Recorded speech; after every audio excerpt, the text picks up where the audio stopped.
आज के डिजिटल जमाने में हर चीज एक क्लिक के साथ होती है। ऑनलाइन शॉपिंग, मोबाइल बैंकिंग और यूपीआई पेमेंट्स ने हमारी डेली लाइफ को काफी आसान बना दिया है। लेकिन क्या आपने कभी सोचा है कि ये सुविधा के साथ एक बड़ी समस्या भी आती है? फ्रॉडुलेंट ट्रांजैक्शंस और साइबर क्राइम के केसेस लगातार बढ़ रहे हैं और हमेशा कस्टमर को ही कहा जाता है कि वो ट्रांजैक्शंस ध्यान से करे, यानी कि आपका पैसा आपकी जिम्मेदारी। पर क्या सिर्फ कस्टमर्स पर ही ये जिम्मेदारी है? अगर किसी तरह का कोई बैंक फ्रॉड होता है तो क्या उसमें बैंक या फिर ट्रांजैक्टिंग प्लेटफॉर्म का कोई रोल नहीं है? ये कुछ सवाल है जिसने न केवल आम आदमी बल्कि सुप्रीम कोर्ट को भी काफी परेशान किया जब वो एक केस की हियरिंग कर रहे थे।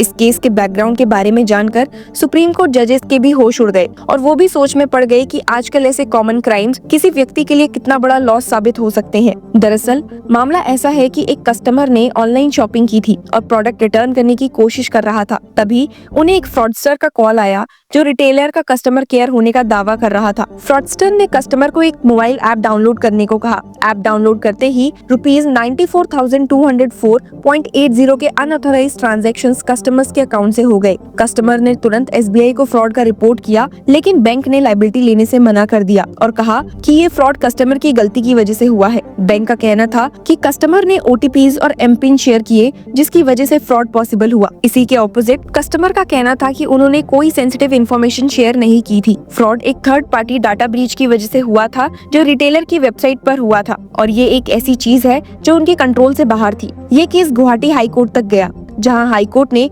एसबीआई को लायबल ठहराया और कहा कि उन्हें कस्टमर का पैसा वापस करना होगा। आपको बता दूं कि आरबीआई के जुलाई 2017 के सर्कुलर के क्लॉजेस 8 और 9 के अनुसार अगर fraud third party data breach की वजह से होता है और कस्टमर प्रॉम्प्टली रिपोर्ट करता है तो कस्टमर की जीरो लायबिलिटी बनती है। लेकिन एसबीआई ने इस फैसले के अगेंस्ट सुप्रीम कोर्ट का रुख किया और जब मामला सुप्रीम कोर्ट पहुंचा तो सुप्रीम कोर्ट ने एक ऐसा फैसला दिया जो हर आम आदमी के लिए जानना जरूरी है। सुप्रीम कोर्ट ने स्टेट बैंक ऑफ इंडिया के इस केस में कहा कि बैंक्स को अपने कस्टमर्स को अनऑथराइज्ड ट्रांजैक्शन से प्रोटेक्ट करना चाहिए। ये उनकी जिम्मेदारी है और उन्हें अपनी टेक्नोलॉजी का इस्तेमाल करके फ्रॉडुलेंट एक्टिविटीज को रोकना चाहिए। कोर्ट का ये कमेंट सिर्फ एक केस तक सीमित नहीं है, ये एक नेशनल लेवल का मुद्दा है जो हर बैंक और हर कस्टमर को इम्पैक्ट करता है। सारे फैक्ट्स और हाई कोर्ट ऑर्डर को पढ़ने के बाद सुप्रीम कोर्ट ने हाई कोर्ट के डिसीजन को अपहोल्ड किया और कहा all transactions relating to the account of the respondent number 1 herein maintained with the petitioner bank were found to be unauthorized and fraudulent. It is the responsibility of the bank so far as such unauthorized and fraudulent transactions are concerned. The bank should remain vigilant. हालांकि supreme court ने सिर्फ banks को ही नहीं customer को भी alert रहने की सलाह दी। कोर्ट ने कहा we expect the customers that the account holder also to remain extremely vigilant and see to it that the OTPs generated are not shared with any third party. इसका मतलब ये है कि अगर आप एक कस्टमर है तो आपको अपने अकाउंट की सुरक्षा के लिए प्रोएक्टिव रहना होगा, लेकिन बैंक्स भी इस मुद्दे से पीछे नहीं हट सकते। कोर्ट ने क्लियर किया है कि बैंक्स के पास एडवांस टेक्नोलॉजी है जो फ्रॉड्स को रोकने के लिए यूज की जानी चाहिए। सुप्रीम कोर्ट ने ये भी कहा कि फ्रॉड तुरंत रिपोर्ट करना जरूरी है। इस केस में कस्टमर ने 24 घंटे के अंदर फ्रॉड को रिपोर्ट किया था, जिसे कोर्ट ने एक रिस्पॉन्सिबल बिहेवियर माना। लेकिन अगर कस्टमर नेग्लिजेंट होता तो लायबिलिटी उस पर भी लग सकती थी। आपकी जानकारी के लिए बता दूं कि सुप्रीम कोर्ट का डिसीजन इस समय पर आया है जब इंडिया में बैंक फ्रॉड्स काफी तेजी से बढ़ रहे हैं। रिजर्व बैंक ऑफ इंडिया की एक रीसेंट रिपोर्ट के मुताबिक अप्रैल से सितंबर 2023 के बीच 18,461 फ्रॉड केसेस रिपोर्ट हुए हैं।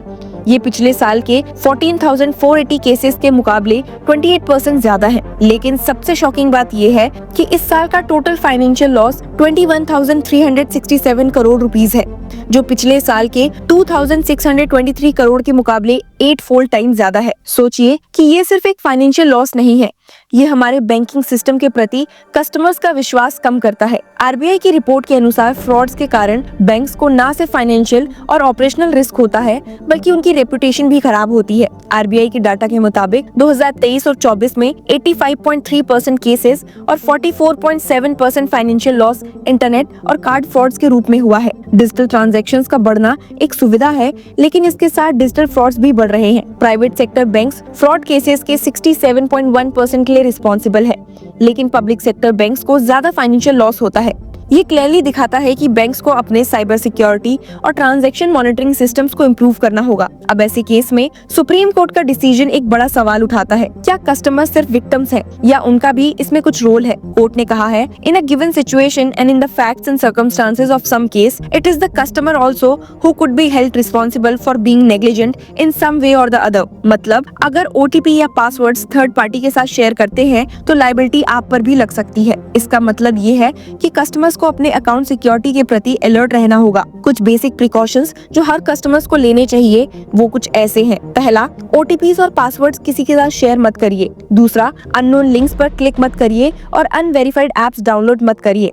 तीसरा है, अगर आपके साथ फ्रॉड हो जाए तो 24 घंटे के अंदर बैंक को रिपोर्ट करिए। जहां एक तरफ कस्टमर्स को विजिलेंट रहने की जरूरत है, वहीं दूसरी तरफ बैंक्स को अपने सिस्टम्स और प्रोसेसेस को स्ट्रेंथन करना होगा। सुप्रीम कोर्ट ने कहा है कि बैंक्स के पास आज एडवांस टेक्नोलॉजी है जिसका यूज फ्रॉड रोकने के लिए होना चाहिए।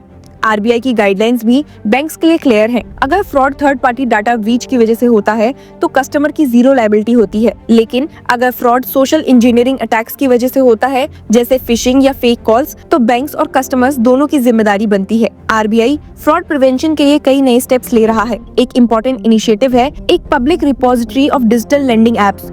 इस रिपोजिटरी के जरिए कस्टमर्स चेक कर सकेंगे कि कौन सा ऐप लेजिटिमेट है और कौन सा नहीं। इसके अलावा आरबीआई बैंक्स और लॉ इन्फोर्समेंट एजेंसीज के साथ मिलकर म्यूल अकाउंट्स और फ्रॉडुलेंट एक्टिविटीज को डिटेक्ट कर रहा है। सुप्रीम कोर्ट का ये डिसीजन एक वेकअप कॉल है, बैंक्स के लिए भी और कस्टमर के लिए भी। डिजिटल एरा में फ्रॉड्स एक हार्श रियलिटी है, लेकिन हम सब मिलकर इसे रोक सकते हैं। जैसा कोर्ट ने कहा, the bank should remain vigilant, the bank has the best of the technology available today to detect and prevent such unauthorised and fraudulent transactions. तो अगले फ्रॉड से बचे और अपने पैसों की सुरक्षा के लिए प्रोएक्टिव बने, क्योंकि पैसा आपका है और जिम्मेदारी दोनों की है। Hello law lovers and justice seekers, welcome to law Chakra. हम आपके लिए लेकर आए हैं कुछ बहुत ही exclusive. Introducing law Chakra prime membership, जो आपको देगा exclusive access like never before. चाहते हो कि सबसे पहले आपको मिले latest legal updates? Law Chakra prime के साथ आपको मिलेगा early access to exclusive content, critical case analysis, courtroom battle का ब्रेकडाउन, वो भी बाकी व्यूअर्स से पहले।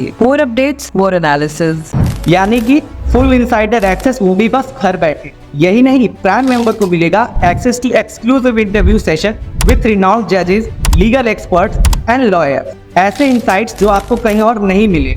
इसी के साथ अगर आप कभी सोचे कि हम कैसे लेकर आते हैं आपके लिए ये लीगल अपडेट्स, तो इसके लिए भी प्राइम मेंबर्स के लिए है हमारे पास एक special sneak peek behind the scenes of law chakra. Brainstorming session से लेकर ब्लूपर्स तक सब कुछ।